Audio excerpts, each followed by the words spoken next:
क्या छत्तीसगढ़ में कांग्रेस में जो अलग अलग गुट हैं एक बार फिर आंतरिक संघर्ष की तरफ बढ़ रहे हैं? क्या पूर्व मुख्यमंत्री या पूर्व प्रदेश अध्यक्ष भूपेश बघेल एक बार फिर छत्तीसगढ़ में कांग्रेस की कमान लेना चाहते हैं? क्या प्रदेश अध्यक्ष दीपक बैज के नेतृत्व को कांग्रेस के अलग अलग गुट स्वीकार नहीं कर रहे हैं? आज इसी विषय पर चर्चा करेंगे, क्योंकि एक बयान आया है और वो बयान है पूर्व मंत्री रविंद्र चौबे का। और उन्होंने कहा है कि जिस तरीके से 2013 से 2018 तक पूर्व मुख्यमंत्री भूपेश बघेल का हाथ कांग्रेस के लोगों ने मजबूत किया, उसी तरह अब भी मजबूत करें। उनका बयान किस दिशा में कांग्रेस को ले जा रहा है, कांग्रेस किस तरीके से आगे बढ़ना चाह रही है, इन्हीं पर आज विस्तार से चर्चा करेंगे। सबसे पहले आप हमारी ये रिपोर्ट देख लीजिए, फिर हम अपने मेहमानों से आपको रूबरू कराएंगे।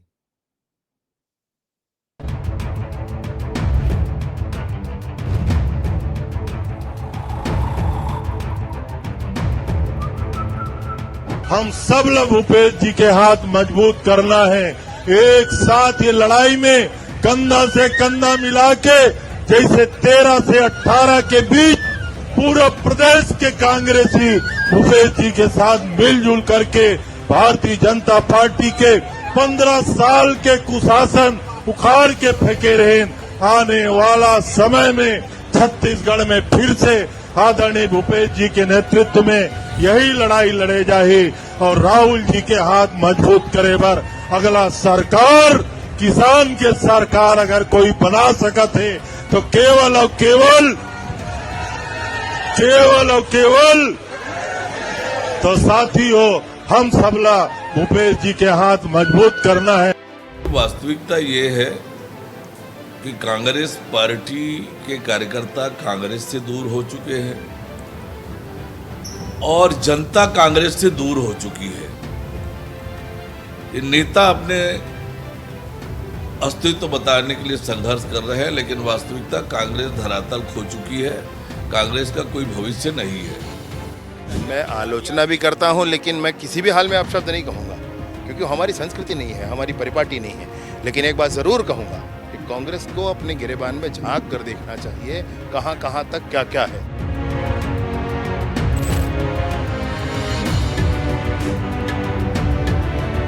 तो आपने सुना कांग्रेस नेता रविंद्र चौबे का बयान, काफी सीनियर नेता हैं। और मैं थोड़ा फ्लैशबैक में जाऊंगा, लोकसभा चुनाव होने वाले थे, उस समय कांग्रेस कैंडिडेट का चयन कर रही थी और अचानक पूर्व मंत्री मोहम्मद अकबर ने कहा कि राजनांदगांव से भूपेश बघेल को चुनाव लड़ाना चाहिए और राजनांदगांव से भूपेश बघेल कैंडिडेट हो जाते हैं। ठीक उसी तरह अभी रविंद्र चौबे का बयान आया, ये भी भूपेश बघेल के काफी करीबी नेता माने जाते हैं। इसी बयान पर और जो पूरी पॉलिटिक्स हो रही है उसी पर चर्चा करने के लिए आज हमारे साथ कांग्रेस से वरिष्ठ प्रवक्ता हैं सुरेंद्र शर्मा जी और बीजेपी का पक्ष रखने के लिए केएस चौहान जी हैं। हमारे साथ पत्रकार साथी रोहित मिश्रा जुड़ेंगे। तो आप तीनों का बहुत बहुत स्वागत है। सुरेंद्र शर्मा जी, पहला सवाल आपसे ही लूंगा। रविंद्र चौबे जी का जो बयान आया है उसको कांग्रेस पार्टी किस तरीके से देखती है? आप भी क्योंकि काफी सीनियर हैं, आपने बरसों पार्टी के लिए काम किया है, बहुत मजबूती प्रदान की है, आप किस तरीके से देखते हैं और कांग्रेस पार्टी किस तरीके से देखती है इस बयान को? देखिए, ऐसा है कि माननीय रविंद्र चौबे जी ने जो बातें कही है उसको आप समझिए कि 14 से लेके 2020 तक के प्रदेश कांग्रेस के अध्यक्ष थे माननीय भूपेश बघेल। उसके बाद वो मुख्यमंत्री बने और अभी एआईसीसी के सचिव हैं, एआईसीसी के महासचिव हैं और इसके अलावा कई राज्यों की जिम्मेदारी उनको मिलती है। तो निश्चित रूप से ये प्रदेश के बहुत बड़े शीर्षस्थ नेता हैं कांग्रेस पार्टी के। इसके अलावा जितने भी नेता हैं जिनके पास जो जिम्मेदारी है उनको कमतर आंकने वाली बात नहीं है। बात दरअसल ये है कि कांग्रेस को आने वाले समय में जब सफलता अर्जित करनी है तो ऐसी स्थिति में सभी नेताओं को मिलजुल करके, जैसे जिस तरह से 2018 में संघर्ष किया था भारतीय जनता पार्टी की सरकार के खिलाफ, उसी तरह से मिलजुल करके संघर्ष करने की आवश्यकता है। और नेतृत्व चूंकि उन्होंने उस समय माननीय भूपेश बघेल जी ने किया था, पिछला चुनाव भी हमने माननीय भूपेश बघेल जी के नेतृत्व में लड़ा है, इसलिए माननीय रविंद्र चौबे जी का ये कहना है कि भूपेश बघेल जी का हाथ मजबूत करने का तात्पर्य कांग्रेस का हाथ मजबूत करने से है, जी और ठीक है। जो जो उनके नेतृत्व में ही चुनाव लड़ने से अधिक लाभ हो सकता है, ऐसा मंतव्य हो सकता है। ठीक है, के.एस. चौहान जी, रविंद्र चौबे जी कहते हैं कि भूपेश बघेल के नेतृत्व में ही चुनाव लड़ा जाए, और बीजेपी ने जो पिछला चुनाव लड़ा है वो उन्हीं के भ्रष्टाचार को लेकर लड़ा है। आप लोग किस तरीके से देखते हैं उनके इस बयान को, और क्या पार्टी क्या सोचती है? पांडे जी, हमारी भारतीय जनता पार्टी की अगर मैं बात कहूं तो इसका भारतीय जनता पार्टी से कोई लेना देना नहीं, क्योंकि भारतीय जनता पार्टी का सिर्फ और सिर्फ छत्तीसगढ़ से लेना देना है। छत्तीसगढ़ की समृद्धि और सुरक्षा और छत्तीसगढ़ के विकास से लेना देना है। और दूसरी बात, अब वही रही बात कांग्रेस पार्टी की, तो कभी भी पांडे जी, जब भी नेता पार्टी से बड़े हो जाते हैं तो इस टाइप के बयान आते हैं, और ये बयान पहली बार नहीं है। और इतनी फजीयत जो है वो कोई भी पीसीसी अध्यक्ष की नहीं हुई है जो दीपक बैच की हो रही है। नगरीय निकाय चुनाव में चरणदास महंत जी बोलते हैं कि टी.एस. जयदेव जी हमारा नेतृत्व करेगी आगे, और उसके बाद उनके पूर्व विधायक बोलते हैं कि जब तक वो कांग्रेस भवन में आएंगे मैं नहीं जाऊंगा, और उसके बाद वो नैतिकता का पाठ भी पढ़ाते। और अभी जो है वो पूर्व सीएम के लिए पूर्व मंत्री जो है रविंद्र चौबे जी बोल रहे हैं, तो इतनी फजीयत कभी नहीं हुई। और उसके बाद ये बोलते हैं, जब उनसे दीपक बैच जी से पूछा गया तो वो बोलते हैं कि इनका पर्सनल है और महाज्ञानी है। महाज्ञानी का मतलब हम सब समझते हैं, हम भी ज्ञानी हैं छोटे छोटे, लेकिन महाज्ञानी का मतलब हम सब समझते हैं कि उसका मतलब क्या होता है, उसका तात्पर्य क्या होता है। और उसके बाद उन्होंने ये बोला कि एक पर्सनल हो सकता है लेकिन कांग्रेस पार्टी का नहीं। हमारे साथी प्रवक्ता बहुत ही ज्यादा वरिष्ठ हैं, शर्मा जी पार्टी की बात तो जरूर कर रहे हैं, लेकिन आपके नेता शर्मा जी पार्टी की बात तो कर ही नहीं रहे हैं, वो तो अपनी खुद की बात कर रहे हैं। और जहां पर पार्टी से बड़ा नेता हो जाता है वहां पर उस पार्टी में ना नेता होता है, ना नीति होती है, ना नेतृत्व होता है, और ना नियत होती है, और ना ही निष्ठा होती है। तो ऐसी पार्टी को जो हमारे छत्तीसगढ़ के या देश के, प्रदेश के या समाज में जो हमारी जनता है वो बहुत भली बात हो जाती है, जो अपनी पार्टी को नहीं संभाल सकते, जो ठीक है, एकजुट नहीं रह नेता सकते। पार्टी से बड़ा हो जाता है, ये उसी का उदाहरण है। रोहित के पास आऊंगा क्योंकि पहला कमेंट ले लेते हैं, फिर सुरेंद्र जी आपके पास आऊंगा, इन चौहान जी के सारे सवालों का आपसे जवाब लूंगा। रोहित, क्या लगता है कि जो रविंद्र चौबे ने कहा वो कांग्रेस पार्टी के लिए कहा, कांग्रेस पार्टी को मजबूत करें, क्योंकि आप उस कार्यक्रम में मौजूद थे, बारिश भी हो रही थी, आपने पूरा कार्यक्रम देखा। रविंद्र चौबे के का जो बयान है उसको आप किस तरीके से देखते हो, और पॉलिटिक्स में इस बयान के क्या मायने होते हैं? रोहित।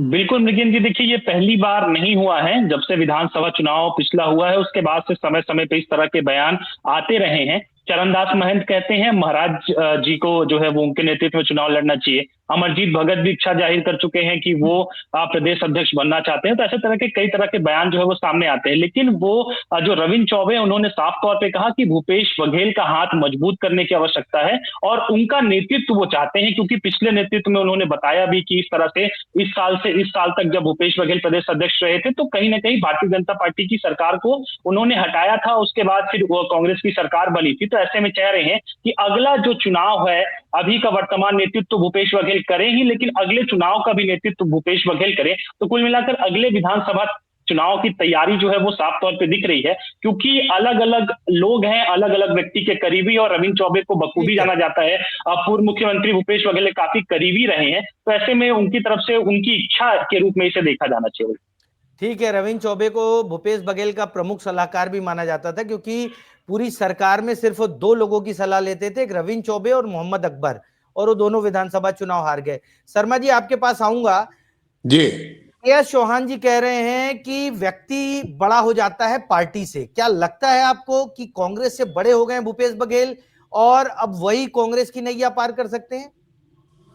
चौहान जी ने एक बात बिल्कुल सही कही कि जब व्यक्ति पार्टी से बड़ा हो जाता है तो दिक्कत होती है, और भारतीय जनता पार्टी में यही स्थिति है। कि माननीय नरेंद्र मोदी पार्टी से बड़े हो गए हैं। तभी तो भारतीय जनता पार्टी को अपनी योजनाओं के बजाय मोदी जी के गारंटी पे चुनाव लड़ना पड़ा, मोदी जी का नाम देना पड़ा। भारतीय जनता पार्टी की तमाम हदों से आगे निकल चुके हैं माननीय नरेंद्र मोदी जी, पार्टी से बहुत बड़े हो चुके हैं। ये बात तो बिल्कुल सही है, इस बात को भारतीय जनता पार्टी को समझना चाहिए। जहां तक कांग्रेस की संस्कृति का सवाल है, अभी हमारे मित्र ने जो गिनाया या पत्रकार जी ने जो कहा कि बहुत सारे लोगों ने अपनी अपनी राय व्यक्त की है, ये लोकतांत्रिक पार्टी है। हमारी पार्टी में खुल करके अपनी राय व्यक्त करने का अधिकार है हर किसी को, और हर व्यक्ति अपने अपने हिसाब से अपने विचार समय समय पर विभिन्न स्थानों पर प्रकट करता है। मगर जब एक बार पार्टी कोई निर्णय ले लेती है, जब कोई निर्णय पार्टी तय करती है, और पार्टी जब तय करेगी कि जिसके नेतृत्व में चुनाव लड़ा जाएगा, कौन स्क्रीनिंग कमेटी के सदस्य रहेंगे, कौन टिकट बांटेगा, कौन क्या करेगा, उसके बाद फिर सब एक मत हो जाते हैं। उसमें कोई दो मत की बात नहीं है। अच्छी बात है, लोगों को अपनी भावनाओं को व्यक्त करने का अवसर मिलना चाहिए। ये कोई यहाँ कोई जड़ खरीदी कोई गुलाम थोड़ी है। हर आदमी की अपना अपना सोच है, अपना अपना विचार है, और अपने विचार व्यक्त करते हैं और सही मंचों पर करते हैं। इसको न तो अनुशासनहीनता मानी जा सकती, न इसको गुटबंदी माना जा सकता। मैं सोचता हूं कि कांग्रेस पार्टी का इसमें भला हो सकता है, मैं वो बात कहूंगा। तो कोई दूसरा व्यक्ति सोचता है कांग्रेस पार्टी का इसमें भला हो सकता है। कुल मिला के सारे लोग कांग्रेस पार्टी का भला ही सोच रहे हैं, और जी इसमें किसी दूसरे दल को परेशान होने की आवश्यकता नहीं है। आज आपके मंत्रिमंडल का गठन हुआ, कितने नेता आपके मंत्रिमंडल में शामिल नहीं हुए, गठन में शामिल नहीं हुए। वरिष्ठ नेताओं की जिस तरह सुपक्षा हुई है, जिस तरह से राष्ट्रीय स्तर पे आज भी अध्यक्ष की नियुक्ति नहीं हो पा रही है, तो भारतीय जनता पार्टी बहुत सांसद की स्थिति में है। और निश्चित रूप से मैं इस बात को बड़े गर्व के साथ कहता हूं कि कांग्रेस पार्टी भारतीय जनता पार्टी की अपेक्षा अधिक लोकतांत्रिक पार्टी है। इसमें ठीक लोगों है, को अपने विचार व्यक्त करने का अवसर मिलता है, और वो ठीक है विचार व्यक्त करते हैं। जी। चौहान जी, कांग्रेस पार्टी में लोग जो है, नेता जो है, ज्यादा लोकतांत्रिक है ऐसा कहना है।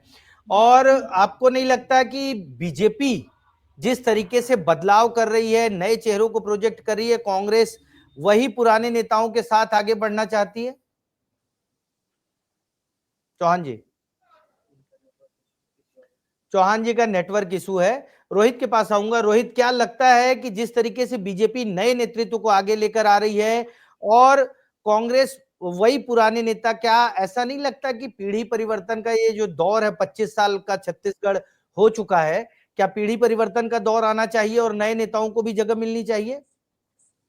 मृगेन जी, इसकी शुरुआत जो है वो राहुल गांधी कर चुके हैं और उनकी अलग टीम तैयार हो रही है। इसकी खबरें भी लगातार आती हैं, सबके सामने भी आता है, उनका प्रशिक्षण भी करवाया जाता है। लेकिन छत्तीसगढ़ में ये पीढ़ी कब बदलाव होगी, ये तो कांग्रेस के आला कमान सोचेंगे। लेकिन अब जिस प्रकार से भारतीय जनता पार्टी की तैयारी बड़े स्तर पे है, अगले 50 साल के नेताओं को तैयार करने की तैयारी जो है भारतीय जनता पार्टी की दिखाई दे रही है। और ऐसे में जब एक तरफ युवा ब्रिगेड रहेगी, तो निश्चित तौर पर कांग्रेस पार्टी को भी चाहिए कि एक युवा ब्रिगेड उनकी भी तैयार रहे, जो हर सिचुएशन पे, हर जो राजनीतिक बयानबाजी है या फिर राजनीतिक घटनाक्रम है, उस पे आगे निकलकर सामने आए। लेकिन ये भविष्य की बातें हैं, ये दोनों पार्टियों के विचार करना चाहिए। लेकिन अब भारतीय जनता पार्टी का फोकस जो वो खास तौर पे युवाओं पे दिखाई दे रहा है। और लेकिन कांग्रेस के पास कहीं ना कहीं अभी भी वो पुराने चेहरे पर ही दाव लगाती हुई दिखाई दे रही है। बिल्कुल ठीक है, ठीक है। चौहान जी हमसे जुड़ गए हैं। चौहान जी, आपका जवाब भी लूंगा। और मेरा सवाल ये है कि बीजेपी जिस तरीके से लगातार पीढ़ी परिवर्तन के दौर से गुजर रही है और उसको इस्टेब्लिश किया है बीजेपी ने, ठीक वैसा क्या कांग्रेस को भी करना चाहिए, या कांग्रेस जो पुराने चेहरे हैं उन्हीं के दम पर आगे बढ़ना चाहती? क्या लगता है आपको? देखिए पंडित जी, मैं इसका सिलसिलेवार आंसर दूंगा आपको। और मैं ये भी बता देना चाहता हूँ कि जब हमारे माननीय प्रधानमंत्री जी सबसे प्रथम बार प्राइम मिनिस्टर जब बने थे, प्रधानमंत्री बने, तो पहली बार सांसद बने थे और संसद में पहली बार उन्होंने कदम रखा। तो उसके बाद उनका लोहा पूरे विश्व ने माना। और ऐसे कई मंत्री हैं जो, जैसे जयशंकर जी की बात करूं मैं आपको, और उनका लोहा आप देखिए, वो पहली बार मंत्री बने। तो ये ऐसे बहुत सारे ऐसे नेता हैं जो पहली बार किसी भी दायित्व में आते हैं और उसमें अपना लोहा मनवाते हैं। तो आप आईपीएस और आईएएस ऑफिसर की भी बात करते हैं अभी, तो लगभग 65 से 68% हमारे अभी जूनियर जो दूसरे जो अपने जो कलीग्स लोगों से जूनियर है, लेकिन वो यंग है और वो बहुत ही अच्छा काम कर रहे हैं। तो सिस्टम जो है, और अभी अनुभव सोच के साथ साथ अभी अभी की सोच भी बहुत ज्यादा जरूरी है। लेकिन मैं फिर से आपको कहता हूं कि उसमें संगठन का बहुत बड़ा हाथ रहता है, परिवार का बहुत बड़ा हाथ रहता है। भारतीय जनता पार्टी की अगर आप बात करते हैं तो भारतीय जनता पार्टी में कोई एक नेता कोई भी संगठन नहीं चलाता है, कोई भी काम नहीं करता, पूरा संगठन मिल के काम करता है। उस विचारधारा के को बेस बना के काम करता है। तो अगर ऐसे आप रखते हैं तो बिल्कुल नई सोच भी आनी चाहिए, और अनुभवी जो लोग हैं, भले वो पर्दे के पीछे ही क्यों ना हो, तो उनको भी रहना चाहिए। अब मैं कांग्रेस पार्टी की बात करता हूं, क्योंकि कांग्रेस पार्टी की बात हो रही थी यहाँ पर, और मैं ये पूछना चाहता हूं हमारे साथी प्रवक्ता से कि बिल्कुल आपने बोला कि नरेंद्र मोदी जी की गारंटी क्यों, तो नरेंद्र मोदी जी कोई नाम नहीं है, वो काम है, क्योंकि उन्होंने 10 साल काम करके दिखाया है, इसीलिए जनता ने उनको तीसरी बार लाया है। तो उसके कारण ये मोदी जी की गारंटी है कि हम ये करेंगे। वो मोदी जी की गारंटी, वो हमारे काम की गारंटी है, न कि सिर्फ नाम की गारंटी है। दूसरी बात, अभी तो 2 साल ही 1.5 साल ही देते हैं पांडे जी। अभी तो कुछ लोगों के बयान आए हैं कि मैं बनूंगा, मैं नेतृत्व में। अभी तो 3.5 साल बचे हैं, तो 3.5 साल में देखिए कौन किसके किसके नाम आते हैं। अभी बहुत सारे लोग लाइन में हैं, और अभी ये बोल रहे थे कि हमारे यहाँ बोलने की आजादी है। तो बिल्कुल अपने यहाँ बोलने की आजादी है, इसीलिए 2 लोगों को अभी निष्कासित भी कर दिया गया है। तो ये आपके बोलने की आजादी है, तो मैं इसको बहुत भली बात ही जानता हूँ। और एक और बोलने की आजादी हमने देखी राजनांदगांव में, इतनी फजीयत तो पूर्व सीएम की कोई भी नहीं कर पाया जितना एक कार्यकर्ता मंच पे चढ़ के बोलता है पूर्व सीएम के सामने कि आप कहां थे जब हम आपके पास आते थे, और आप बात नहीं करते थे, आप बुलाते नहीं थे, और अभी आप आए हैं। तो ये आपके कार्यकर्ता फुलझड़ियां नहीं, एटम बम छोड़ते हैं और धनाधन छोड़ते हैं। तो ये आपके परिवार और ये आपका संगठन जो है, पहले उसको मजबूत करिए, उसके बाद आप छत्तीसगढ़ के बारे में सोचिए। जी ठीक है सुरेंद्र जी। चौहान जी ने कहा आपके कार्यकर्ता एटम बम फोड़ते हैं, आजादी जो है बोलने की है, एटम बम फोड़ते हैं। सुरेंद्र दाऊ का एग्जाम्पल दिया। इसके साथ ही एक नई चीज, मेरा नया सवाल है कि विधानसभा चुनाव पहले जिस तरीके से बीजेपी ने प्रदेश अध्यक्ष बनाया, वो पहली बार के सांसद थे, और अभी जिस तरीके से एक सेकंड लाइन को अप कर रही है, क्या कांग्रेस को उस दिशा में नहीं सोचना चाहिए? और दूसरा सवाल, क्योंकि बात भूपेश बघेल की हो रही है और उन्हीं की सरकार के भ्रष्टाचार को आगे करके बीजेपी ने पिछला चुनाव लड़ा जिसमें मोदी की गारंटी में सब मुद्दे शामिल थे। तो क्या नहीं लगता कि 2028 में जिस तरीके से भूपेश बघेल की बात हो रही है वो आप लोगों के लिए बैकफायर हो सकता है? देखिए, सबसे पहली बात तो ये है कि युवा लोगों को भारतीय जनता पार्टी आगे कर रही है, ऐसा भारतीय जनता पार्टी का मानना है। तो केंद्र में क्यों नहीं कर रही भाई? जो देश के प्रधानमंत्री हैं, देश के प्रधानमंत्री हैं, वो अपना स्थान छोड़ दें। 75 साल का उन्होंने वादा किया था। मोहन भागवत जी कह भी चुके हैं कि 75 साल के बाद जो है स्थान रिक्त कर देना चाहिए। और जहां तक सवाल ये है, हमारा नेता तो 52 साल का है। हमारे पार्टी में तमाम जितने पीढ़ी के लोग हैं, उनकी आप आयु को देख लीजिए।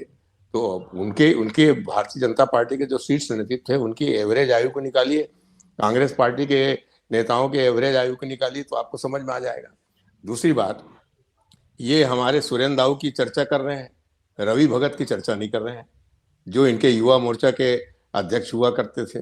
बेचारे ने रायगढ़ में कुछ जन समस्या उठा दिया कि भाई ये डीएमएफ में ऐसा ऐसा हो रहा है, हमको भी कुछ पैसा मिल जाता, हमारे क्षेत्र का भी विकास हो जाता, तो उसको निकाल दिया गया। उसके खिलाफ शो का नोटिस जारी कर दिया गया। तो बोलना, भारतीय जनता पार्टी में बोलने की आजादी है ही नहीं। भारतीय जनता घुट रहे हैं, तमाम नेता, सीनियर नेता लोग घुट रहे हैं। क्या अजय चंद्राकर के लिए ही वरिष्ठता वाला खेल है, या धर्म कौशिक के लिए ही है? नरेंद्र मोदी जी के लिए नहीं है क्या?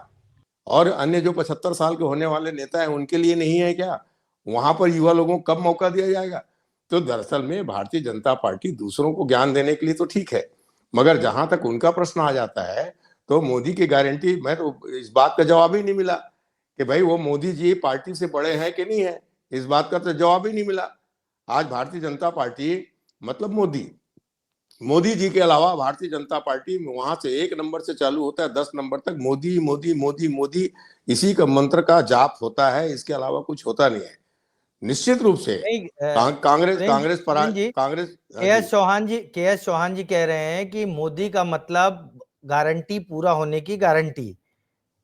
तो बाकी लोगों को कोई गारंटी नहीं है, इसका मतलब ये है फिर छत्तीसगढ़ में मोदी सरकार मतलब बनाने की काम। कोई जरूरत ही नहीं है, इनकी कोई गारंटी नहीं है, इन्होंने जो बात किया कहा है उसमें विश्वास करने की आवश्यकता ही नहीं है। अगर जो मोदी जी कहते हैं सिर्फ हम उन्हीं पर विश्वास करें। भारतीय जनता पार्टी की जो लोकल में सरकार हमने चुनी है, जिन्होंने 500 रुपए में गैस सिलेंडर देने का वादा किया था, उस पर यकीन न करें। इन्होंने शराब के खिलाफ बड़े आंदोलन चलाए और शराब का विस्तारीकरण कर रहे हैं, शराब का लोकतांत्रिकरण कर रहे हैं, तो इनकी हम तारीफ करें। इनकी कोई जिम्मेदारी नहीं है, मोदी जी ही संभालेंगे। तो विष्णुदेव साय जी को क्यों मुख्यमंत्री बना के रखे हैं, या छत्तीसगढ़ में क्या केंद्रीय सरकार चल रही है? इस बात का जवाब भारतीय जनता पार्टी को आने वाले चुनाव में देना पड़ेगा। विज्ञान जी, अभी जो स्थिति है छत्तीसगढ़ की, जिस तरह से चाकूबाजी हो रही है, शराब पी करके जिस तरह शिक्षक स्कूल में जा रहे हैं पढ़ाने, उसका वीडियो वायरल हो रहा है, और लॉ एंड ऑर्डर इनसे संभल नहीं रहा है। बिजली के बिल के दाम बढ़ा दिए, बिजली हमेशा गोल रहती है। अभी नेटवर्क का प्रॉब्लम आप ही बता रहे थे, चौहान जी का स्वयं का नेटवर्क काम नहीं कर रहा था। तो जब चौहान जी का नेटवर्क काम नहीं कर रहा है, तो फिर भारतीय जनता पार्टी का नेटवर्क भी फेल हो चुका है। ये बात आप पूरा जवाब देंगे। चौहान जी मुस्कुरा रहे हैं, उनका नेटवर्क आ भी गया। चौहान जी, आप एक एक चीज का जवाब दीजिए। क्या मोदी की गारंटी के अलावा स्टेट लेवल के जो नेताओं ने गारंटी दी थी, क्योंकि देखा जा रहा है बहुत सारे मुद्दों को लेकर सवाल उठ रहे हैं कि हमसे वादा किया गया था वो पूरा नहीं हो रहा है, तो क्या ये होगा? और नेटवर्क, तमाम चीजें सुरेंद्र शर्मा जी ने कहा है, उसका आप जवाब दे दीजिए चौहान जी। आदरणीय शर्मा जी को मैं बता देना चाहता हूँ, और इनको बताने की भी जरूरत नहीं है, ये खुद इतने वरिष्ठ हैं कि ये प्रॉब्लम जो है वो 3 दिसंबर 2023 के बाद में चालू हुई, जो भी प्रॉब्लम है यहाँ पर। दूसरी बात,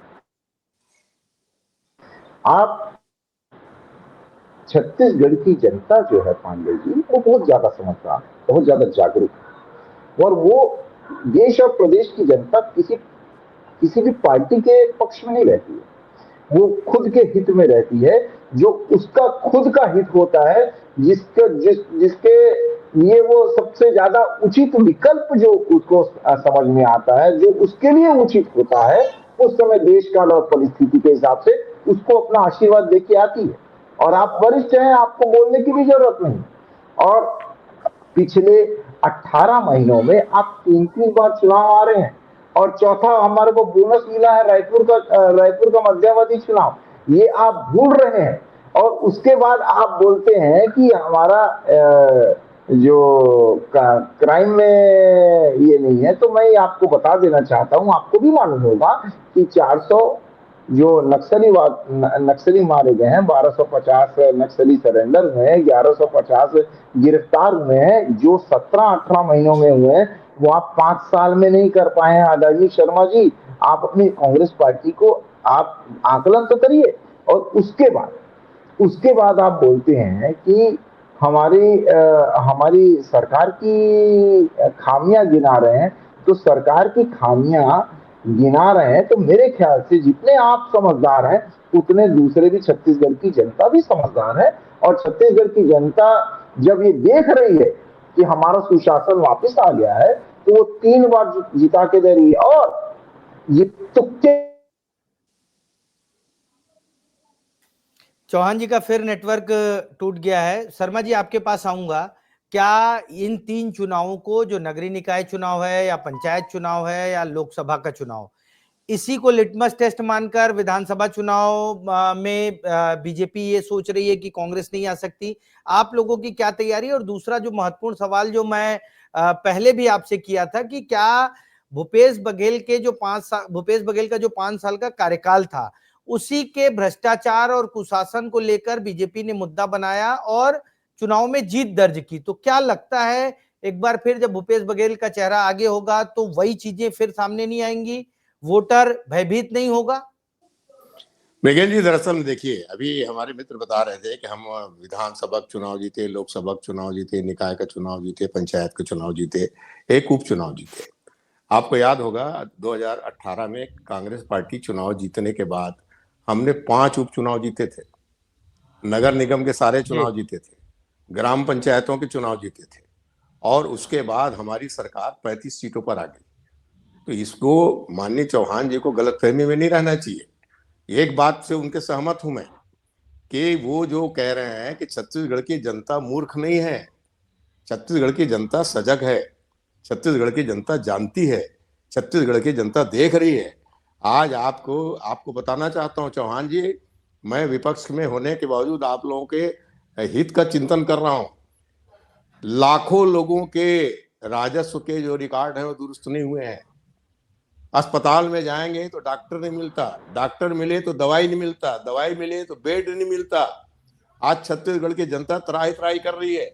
आपने हमारे जंगल काट दिए, कोयला निकाल रहे हैं, हमारा बिजली, हमारा पानी, हमारा कोयला, हमारा जंगल, एक पेड़ आप माँ के नाम से लगा रहे हैं और पूरे जंगल का सर्वनाश कर रहे हैं। छत्तीसगढ़ के आदिवासी दिवस के दिन आप आदिवासियों की उपेक्षा करते हैं। छत्तीसगढ़ आदिवासियों का प्रदेश है। तो दरअसल में गलतफहमी में मत रहिए। हमने भी इसी तरह से लगातार चुनाव जीते थे, उपचुनाव भी जीते थे, और परिणाम आज हम विपक्ष में हैं। तो आप विपक्ष में नहीं आएंगे और आप हारेंगे नहीं, कांग्रेस की सरकार वापस नहीं आएगी। इस गलतफहमी को दिमाग से निकाल दीजिए और सावधान होकर के काम कीजिए, जनता की सेवा कीजिए। ठीक है चौहान जी, आप जवाब दे दीजिए। चौहान जी। आदरणीय शर्मा जी, आपने लोकसभा की बात नहीं, जहां पर 11 सीटों में से आप 9 सीट हारे थे। वहां हम हारे थे, इसलिए उसकी बात नहीं की मैंने। सुन लीजिए आदरणीय शर्मा जी, आदरणीय शर्मा जी, आपने वो भी बात नहीं की, जब से छत्तीसगढ़ बना है तब से लेकर आज तक विधानसभा में इतनी बुरी हालत कांग्रेस की कभी नहीं हुई या कोई भी पार्टी की नहीं हुई, जितना कि 4% का वोट ऑफ परसेंटेज डिफरेंस आया था, इतना कभी नहीं आया। उसके बाद नगरीय निकाय चुनाव में 111 साल का रिकॉर्ड टूटा है। 50-50 साल से जहां पर कांग्रेस में आपकी सरकार थी, वहां पर भारतीय जनता पार्टी की बैठी थी। तो और उसके बाद आज तक ऐसा नहीं हुआ है कि पार्टी कोई भी रहा, भारतीय जनता पार्टी ने भी 3 बार चुनाव जीता, उसके बाद कांग्रेस ने भी जीता, लेकिन आज तक ऐसा नहीं हुआ था कि सभी जिलों में से इतनी करारी हार कांग्रेस पार्टी को नगरीय निकाय चुनाव में मिली हो और लोकसभा में मिली हो और विधानसभा में मिली हो। आपको ये सोच के गर्व होना चाहिए आदरणीय शर्मा जी कि हमारे छत्तीसगढ़ के 2 सांसद ऐसे हैं जो पूरे देश में टॉप 10 पे आए हैं, ज्यादा वोट ज्यादा मार्जिन से जीतने में। लोक चौहान जी का फिर नेटवर्क जो है टूट गया है। मैं रोहित के पास आऊंगा, एक समापन कंक्लूजन कमेंट लूंगा रोहित का, क्योंकि लगातार चौहान जी का नेटवर्क टूट रहा है। रोहित, क्या लगता है कांग्रेस एक बार फिर भूपेश बघेल के चेहरे को आगे करके चुनाव मैदान में आएगी? और दूसरा, रोहित से पहले एक सवाल आपसे, लास्ट सवाल सुरेंद्र शर्मा जी ले लेता हूं कि क्या दीपक बैच को लगातार आपकी पार्टी के लोग अलग अलग नेताओं का नाम लेते हैं, तो क्या दीपक बैच कहीं ना कहीं डिमोरलाइज नहीं होते हैं? वो उनकी जो काम करने की क्षमता है वो प्रभावित नहीं होती है इन सब चीजों से, इस तरह के जो बयान आते हैं बड़े नेताओं के? नहीं, देखिए ऐसा है, सब अपने अपने विचार हैं, मगर पार्टी के अध्यक्ष तो दीपक बैच हैं, उनके नेतृत्व में पार्टी काम कर रही है। उनके नेतृत्व में अभी संगठन सृजन का काम चल रहा है, मंडल में नियुक्तियां चल रही हैं, सब कुछ चल रहा है। वो कांग्रेस पार्टी का काम रुकता नहीं है। लोग अपने अपने विचार व्यक्त करते हैं। भाई, अगर कोई ये कहता है कि हमको आने वाले चुनाव में इस तरह से फलाने के लीडरशिप में जाना चाहिए, तो अपने अपने सबके विचार हैं, उसमें डिमोरलाइज होने वाली बात नहीं है। उन्होंने किसी ने ये थोड़ी कहा कि दीपक बैच जी जो है असफल रहे हैं। दीपक बैच जी अपना काम कर रहे हैं, संगठन अच्छे से काम कर रहा है, समय समय पे आंदोलन भी हो रहा है, सब कुछ तैयारी चल रही है। और मैं हमारे मित्र को एक चीज जरूर याद दिला देना चाहता हूँ। देखिए, हम इतना सब होने के बावजूद आज विपक्ष में हैं, आप तो 14 सीट में आ चुके हैं एक बार। आप इतनी बुरी हार की कल्पना जो बात बता रहे हैं ना, तो हम तो 35 सीट पे हैं, आपसे सिर्फ 11 सीट है, 11 सीट की कमी है। तो भारतीय जनता पार्टी को सावधान रहना चाहिए। और मैं कह रहा हूं कि आपको अभी जो 11 जिम्मेदारी मिली सीट, है वो काम कीजिए। सुरेंद्र शर्मा जी, अभी 11 सीट की कमी आप बताएं। और जी भूपेश बघेल जी का एक ट्वीट भी आया था कि जो सीनियर लोग हैं थोड़ा साहस दिखाएं, तो क्या ऐसा कुछ करने का इरादा है क्या आप लोगों का? नहीं, अगर कोई हमारे साथ मिलजुल के सरकार चलाना चाहे तो वेलकम, क्या दिक्कत है। ठीक है, चौहान जी आप जवाब दे दीजिए भाई। पांडे भूपेश जी, बघेल जी का ट्वीट आया है, उन्हें प्रदेश पांडे अध्यक्ष जी, बनाने की बात हो रही है और आदरणीय वेलकम बोल रहे हैं। आदरणीय शर्मा जी की बात से मैं एकदम 100% एकदम वाकिफ रखता हूँ कि इन्होंने बोला कि पेशेंस की तो माननी पड़ेगी, क्योंकि 40 साल से इनकी जो सरकार है, इनकी जो पार्टी है, पूर्ण बहुमत में अभी तक नहीं आई है लोकसभा में। 1984 में सिर्फ पूर्ण बहुमत में आई थी, और उसके बाद अभी तक नहीं आई है। तो मैं इस बात का मैं आपसे इत्तेफाक रखता हूँ कि बिल्कुल पेशेंस तो है, और ऐसे ही पेशेंस आपको छत्तीसगढ़ में भी देखने को मिलेगा। आपकी पार्टी की यही हालत है। अब एक बात बताइए कि कोई पूर्व विधायक अगर दीपक बैज को ये नैतिकता का पाठ पढ़ाता है, नैतिकता भी नाम की कोई चीज होती है, और वो कोई कहीं बैठ के नहीं बोल रहा था, मीडिया के सामने बोल रहा था कि नैतिकता भी नाम की कोई चीज होती है कि आपको अपना पद छोड़ देना चाहिए। इसका मतलब यही होता है। तो अध्यक्ष आपका अध्यक्ष है, आपके अपने अध्यक्ष को इस गति में डाल दिया है कि आपका कोई भी कार्यकर्ता आपके अध्यक्ष को कुछ अध्यक्ष मानते ही नहीं। ये पार्टी है, ये संगठन है, ये क्या आम छत्तीसगढ़िया को, हमारे जनता को ये समझ में नहीं आता है। बिल्कुल समझ में आता है कि जिसकी टीम ही लड़चड़ा रही है, जर्जर है उसकी टीम, तो हर आदमी इमारत को नहीं देख रहा है, अपने अपने कमरों को बचाने में लगा हुआ है। क्या लोगों को समझ में नहीं आ रहा? अपने अपने कमरे को सजाने में लगा हुआ है, पूरी इमारत ढह रही है। ठीक है, अगर लेकिन कांग्रेस के नेता अपने अपने कमरों को सजाने में लगे। रोहित, एक फाइनल कमेंट लूंगा क्योंकि बहुत देर से आपके पास नहीं आया हूं। क्या लगता है भूपेश बघेल एक बार फिर प्रदेश अध्यक्ष बन सकते हैं? क्या उनके नेतृत्व में चुनाव होगा? और एक महत्वपूर्ण बात कि क्या उनके नेतृत्व में चुनाव होगा तो फिर वही 2018 और 23 के मुद्दे एक बार फिर नहीं आ जाएंगे? उससे बीजेपी को फायदा होगा? रोहित। लेकिन जी, इसमें दो मत नहीं है कि पूर्व मुख्यमंत्री भूपेश बघेल इस समय छत्तीसगढ़ में विपक्ष के बहुत बड़े चेहरा हैं, लेकिन उन्हें अभी राष्ट्रीय पॉलिटिक्स में सक्रिय रहने को ज्यादा कहा गया है। जो आला कमान है, तो राष्ट्रीय पॉलिटिक्स में उनकी भूमिका दिखाई दे रही है। लेकिन दूसरी ओर अगर दीपक बैज के लेकर स्थिति की बात की जाए, क्योंकि आदिवासी का मुद्दा आज छत्तीसगढ़ में बहुत बड़ा है, और ऐसे में आदिवासी वर्ग से ही दीपक बैज आते हैं। और अभी कुछ दिन पहले जब वो दिल्ली गए थे तो उनको फ्री हैंड भी किया गया था, और ये कहा गया था कि आप अपने संगठन में नियुक्तियां करिए, अपने संगठन को मजबूत करिए। तो ऐसे में अभी से ये कह पाना कि आगामी चुनाव किसके चेहरे पे लड़ा जाएगा, ये थोड़ी जल्दबाजी होगी। लेकिन अभी इस पे तो बात होगी। तो मुख्यमंत्री भूपेश बघेल इस समय छत्तीसगढ़ में विपक्ष के सबसे बड़े चेहरे हैं। ठीक है, तो पूर्व मुख्यमंत्री भूपेश बघेल जो है, एक बार फिर उनके समर्थक लॉबिंग कर रहे हैं। वो चाह रहे हैं कि उनको प्रदेश अध्यक्ष की कमान दी जाए, उनके नेतृत्व में चुनाव लड़ा जाए। हालांकि कांग्रेस की कमान दीपक बैज के पास है, वो प्रदेश अध्यक्ष की भूमिका में है और अभी संगठन सृजन कार्यक्रम चल रहा है। ऐसा माना जा रहा है कि दिवाली तक एक बदली कांग्रेस जिलों में नजर आएगी। आज की चर्चा में शामिल होने के लिए आप सभी का बहुत बहुत धन्यवाद। कल किसी और विषय को लेकर एक बार फिर हाजिर होंगे। नमस्कार।